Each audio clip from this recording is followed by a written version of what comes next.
Hello everyone. आज का हमारा टॉपिक है women rights and child rights. सबसे पहले वीमेन राइट्स की हम यहाँ पर बात करेंगे। अगर वीमेन राइट की हम बात करें तो हमने ऑलरेडी भी पीछे एक लेक्चर था, आई थिंक के जेंडर इक्वालिटी वाला। वहाँ पर हमने जो है वीमेन राइट्स जो है उनकी बात वहाँ पर भी की थी। काफ़ी ये कन्वेंशंस वगैरह या कुछ और चीज़ें जो वीमेन राइट के रिलेटेड हैं वहाँ पर हम ऑलरेडी डिस्कस कर चुके हैं, बट स्टिल यहाँ पर उनको जो मेन पॉइंट्स हैं उनको यहाँ पर भी हम लाएंगे, यानी जितना इंपॉर्टेंट चीज़ें हैं टू द पॉइंट यहाँ पर भी डिस्कस करेंगे। बट ऑलरेडी वहाँ हम उनकी बात कर चुके हैं, तो वहाँ से भी आपका जो है ऑलमोस्ट काफ़ी चीज़ें कवर हो गई होंगी। तो सीधा यहाँ पर सबसे पहले आते हैं वीमेन राइट्स के ऊपर।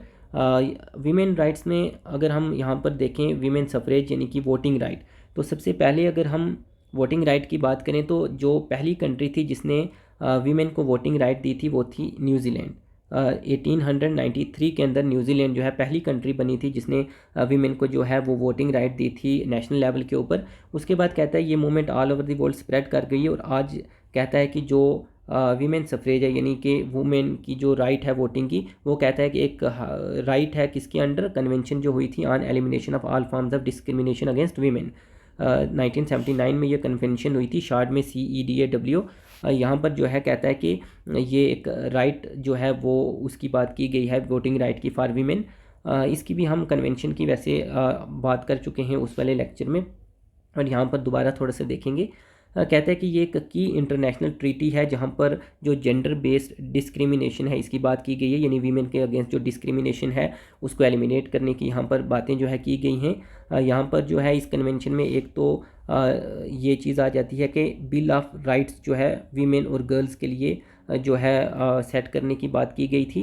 और उसके अलावा यहाँ पर 180 कहता है स्टेट्स यानी कंट्रीज़, उन्होंने इस कन्वेंशन को जो है वो रेटिफाई भी किया था। और उसके अलावा कहता है कि it required government to end gender discrimination, कि ये जो कन्वेंशन है इसमें बात की गई थी जो डिफरेंट कंट्रीज़ की जो गवर्नमेंट है वो क्या करें, वो एलिमिनेट करें, ख़त्म करें जेंडर डिस्क्रिमिनेशन, और जो वीमेन राइट हैं वो उनको दिए जाएँ, जैसे कि वीमेन राइट रिलेटेड टू जो हेल्थ सर्विसेज या फैमिली प्लानिंग या उसके अलावा बाकी जो भी राइट्स हैं। उसके अलावा यहाँ पर बीजिंग डिक्लेरेशन जो है ये भी है, और प्लेटफॉर्म फॉर एक्शन। ये जो बीजिंग डिक्लेरेशन है 1995 के अंदर हुई थी, यूनाइटेड नेशन की जो 4th वर्ल्ड कॉन्फ्रेंस हुई थी बीजिंग में, वहाँ पर जहाँ पर जो है जेंडर इक्वालिटी की बात की गई थी। इसको भी हम जो है जेंडर इक्वालिटी वाले पार्ट में डिटेल में देख चुके हैं, पर यहाँ पर अब हम देखते हैं कि जो इंटरनेशनल और नेशनल लेवल के ऊपर जो वीमेन राइट्स हैं टू दी पॉइंट जो है उसको हम देखेंगे। इंटरनेशनल कन्वेंशन में अभी एक ऑलरेडी हम बात कर चुके हैं, convention on elimination of all form of discrimination against women, CEDAW short में 1979 में जो है ये हुई थी। तो जैसे नाम बता रहा है कि इसका मकसद था कि जितनी भी डिस्क्रिमिनेशन है वीमेन के ख़िलाफ़, वो चाहे किसी भी एरिया में हो, पॉलिटिक्स से लेकर के एजुकेशन से लेकर के हेल्थ केयर तक, उनको एलिमिनेट किया जाए। उसके अलावा एक और यहाँ पर इम्पॉर्टेंट हमारे पास जो इंटरनेशनल कन्वेंशन है वो आती है declaration on the elimination of violence against women, 1993 में हुई थी। जैसे नाम बता रहा है तो यहाँ पर इट कंडेम जितने भी वायलेंस हैं अगेंस्ट वीमेन, और इसने अर्ज किया था स्टेट्स को, कंट्रीज़ को कि वो क्या करें, एक्शन लें, जो भी क्या करेगा कि मान लो कि वायलेंस करता है वीमेन के लिए तो उसको क्या किया जाए कि पनिश भी किया जाए, उसके अलावा इन्वेस्टिगेट और प्रिवेंट के लिए। उसके बाद बीजिंग डिक्लेरेशन की अभी हम बात कर चुके हैं ऊपर कि बीजिंग डिक्लेरेशन और प्लेटफॉर्म फॉर एक्शन ये 1995 में था। यहाँ पर आप सिंपल ये याद रखोगे, यहाँ पर वीमेन एम्पावरमेंट के लिए जो है बात की गई थी, जो कि 12 क्रिटिकल एरियाज़ में स्पेशली बात की थी कि वीमेन को एम्पावर किया जाए, जिसमें पॉवर्टी, एजुकेशन, हेल्थ और डिसीजन मेकिंग आ जाते हैं। ये जो है आप थोड़ा यहाँ पर याद रखें। उसके अलावा यहाँ पर प्रोटोकॉल हुई थी to prevent, suppress and punish trafficking in person specially women and children 2000 में। ट्रैफिकिंग जो है ये अलग से भी हम इसमें बात करेंगे, डिटेल में सिलेबस में है क्योंकि ये टॉपिक यहाँ पर जो है ह्यूमन ट्रैफिकिंग जो है उसको रोकने के लिए ये प्रोटोकॉल थी, बट स्पेशली क्योंकि अगर हम ह्यूमन ट्रैफिकिंग की बात करें तो सबसे ज़्यादा नंबर जो है वो वीमेन और चिल्ड्रन का होता है। तो 2000 में ये हुई थी। तो ये जो है फॉर द प्रिवेंशन प्रोटेक्शन जो है हुई थी स्पेशली वीमेन चिल्ड्रन की, तो यहाँ पर उसकी बात की। उसके अलावा political rights of women, specially यहाँ पर जो है हम बात करेंगे वोटिंग राइट्स की भी। तो 1952 में ये हुई थी, जहाँ पर वीमेन को जो है इक्वल राइट ताकि दिया जाए वोट का, उसके अलावा टू होल्ड ऑफिस, और उनकी जो पॉलिटिकल पार्टिसिपेशन है उनको इंक्रीज़ करने के लिए। तो वो हुई थी convention on political right of women on in 1952। ये आप थोड़ा सा इसको डेट और कहाँ कौन सी कन्वेंशन थोड़ा बहुत याद रखें। उसके अलावा अगर हम नेशनल लॉज की बात करें जो वीमेन राइट के लिए हैं, तो एक तो अगर हम कॉन्स्टिट्यूशन की बात करें तो हमारे जो कॉन्स्टिट्यूशन है वहाँ पर फंडामेंटल राइट्स हैं जो कि सभी के लिए एप्लीकेबल हैं। उसके अलावा वीमेन राइट्स जो है इसमें अगर हम बात करें तो ह्यूमन राइट्स हैं, they are also applicable to women as well as children, तो वो वाली चीज़ें भी यहाँ पर आ जाएंगी।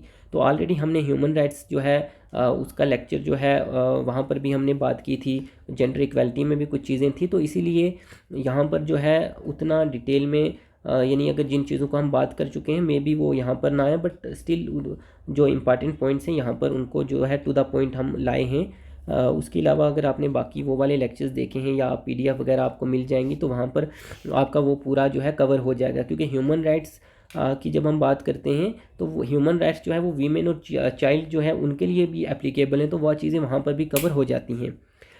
तो नेशनल लॉज में कॉन्स्टिट्यूशन की हम बात कर रहे थे, तो इंडियन जो कॉन्स्टिट्यूशन है वहाँ पर जो आर्टिकल 14, 15, 21, 39A और 39D है, कहता है कि ये क्या करता है कि ये गारंटी करता है फंडामेंटल राइट्स टू वीमेन।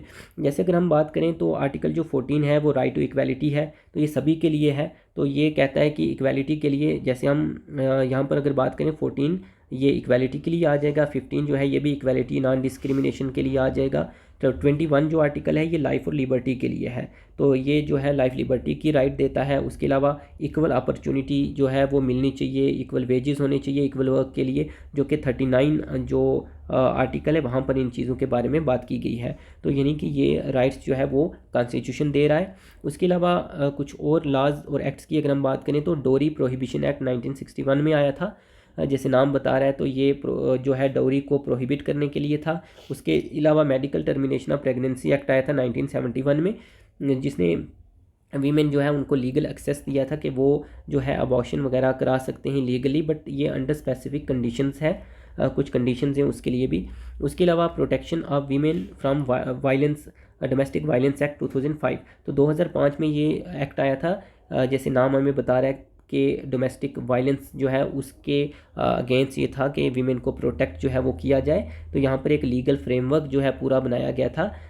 और उसके अलावा जो है the sexual harassment of women at work place, के वर्क प्लेस जहाँ पर वीमेन वगैरह काम करती हैं तो वहाँ पर अगर उनके साथ सेक्शुअल हैरासमेंट कुछ हो रही है तो उसके लिए जो है ये एक्ट आया था 2013 में, जो कि प्रिवेंशन, प्रोहिबिशन और रिड्रेसल के लिए था।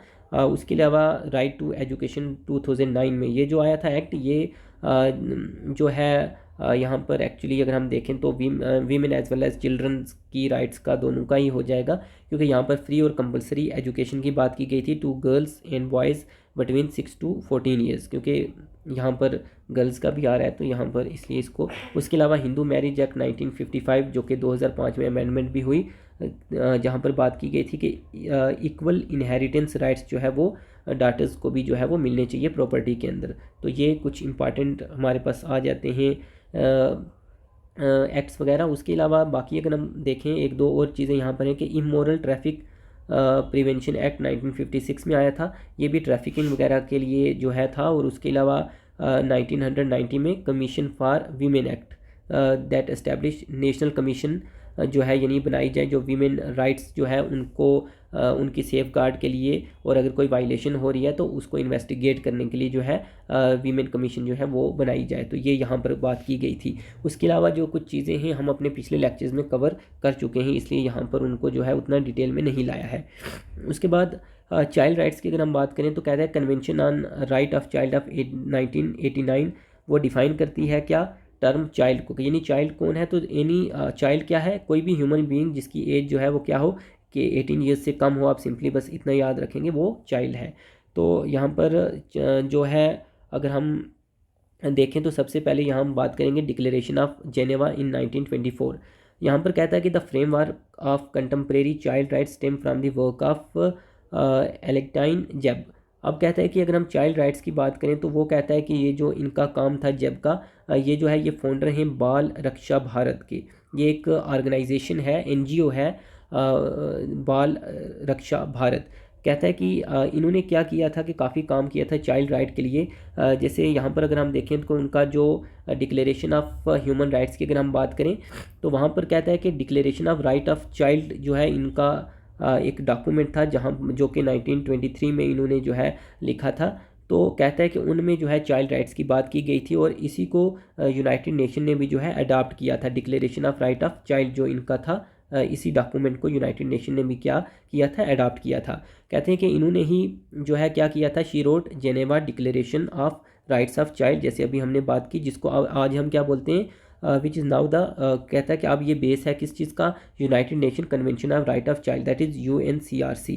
यानी कि जो कन्वेंशन थी यूनाइटेड नेशन की राइट्स ऑफ चाइल्ड को लेकर के, वो जो है इनका जो डिक्लेरेशन ऑफ राइट, सारी जो राइट ऑफ चाइल्ड है वो था, उसी के बेस के ऊपर है। ये आप थोड़ा सा यहाँ पर याद रखें। वो कहता है कि इनकी विजन थी कि no child anywhere in the world expose to hunger और हार्डशिप, यानी किसी भी जो बच्चा है उसको भूख मरी या फिर मेहनत वगैरह जो है, यानी हार्डशिप वगैरह जो है, मुश्किलात वगैरह वो ना देखनी पड़े।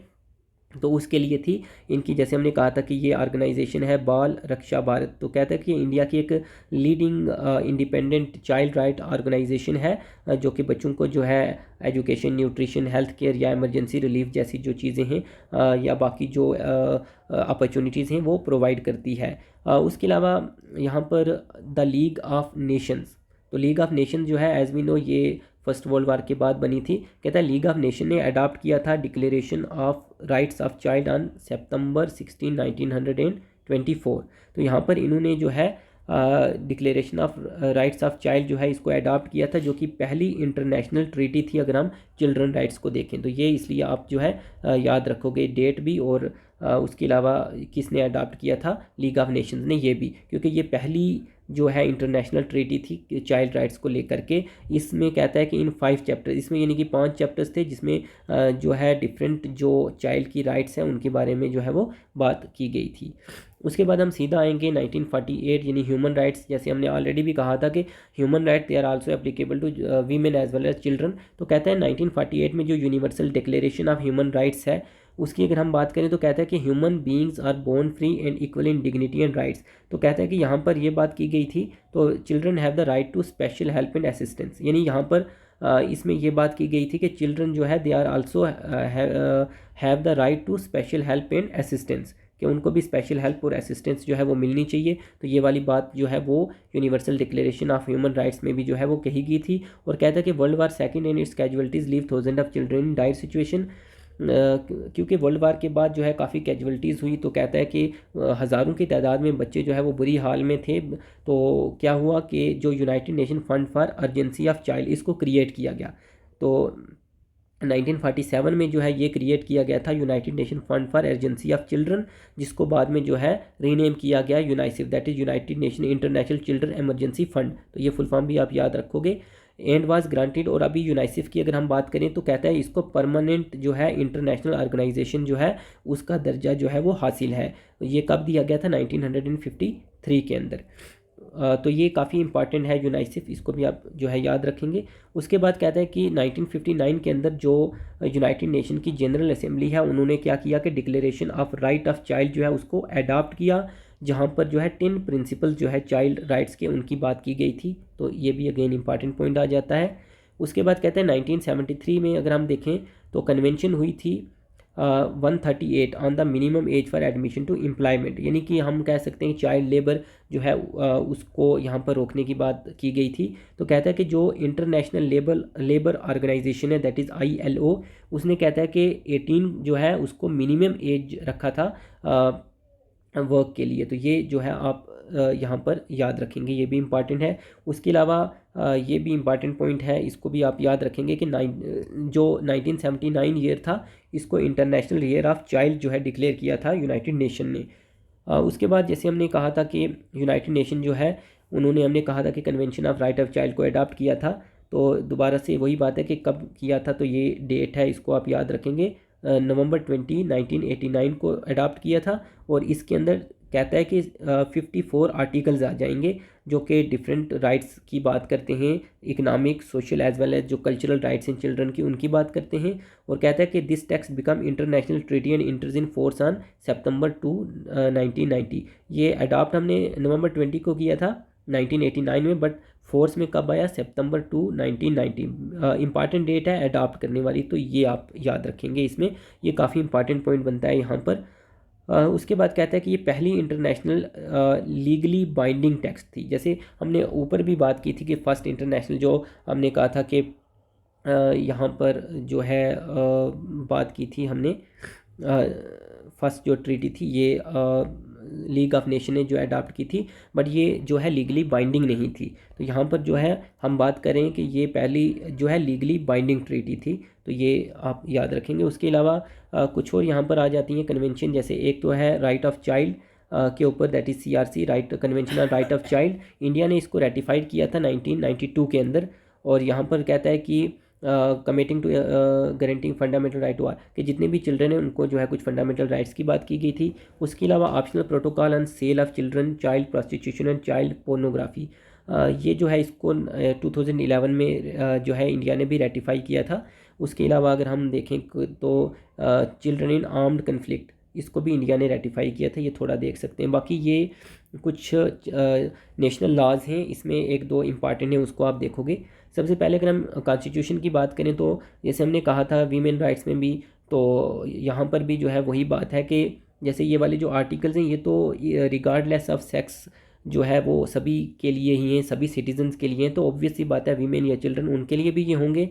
तो यहाँ पर भी जो है ये फंडामेंटल राइट्स की बात की गई है, ये इसमें जैसे हमने वीमेन में कहा था, तो यहाँ पर चाइल्ड के केस में भी ये जो है सभी आ जाएंगे, जैसे 14 राइट टू इक्वालिटी, डिस्क्रिमिनेशन के लिए, लाइफ लिबर्टी के लिए, उसके अलावा प्रोटेक्शन फ्रॉम एक्सप्लाइटेशन वगैरह वो भी यहाँ पर आ जाते हैं चीज़ें। राइट टू एजुकेशन की भी यहाँ पर हम बात करेंगे तो वो सब चीज़ें आ जाएंगी।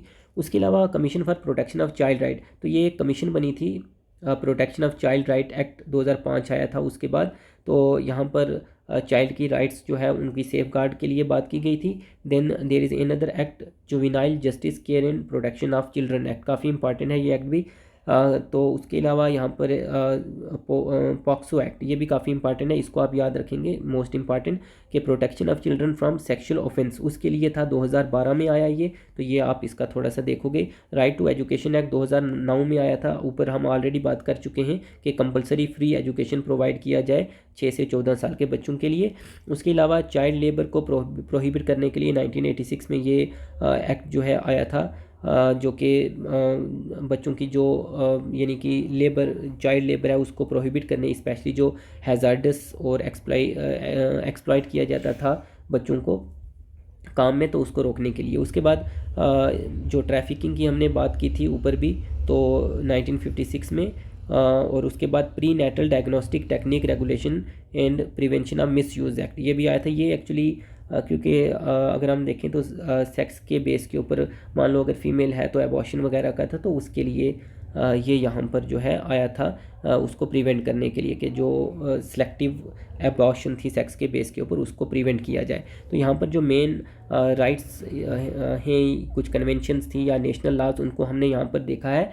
उसके अलावा कुछ और कन्वेंशंस ये जो हैं वीमेन के, स्पेशली अगर हम देखें तो पिछले वाले लेक्चर्स में हम डिटेल में बात उसके ऊपर कर चुके हैं, तो उसको ज़्यादा डिटेल में यहाँ नहीं लाए, बट उतना पूछा भी नहीं जाएगा। जो मेन चीज़ें हैं टू दी पॉइंट उनको हमने यहाँ पर देखा है, उतना जितना पूछा जा सकता है तो ऑलमोस्ट यहाँ से हो जाएगा। बाकी आप MCQs वगैरह भी करेंगे तो सभी चीज़ें जो है कवर हो जाएंगी।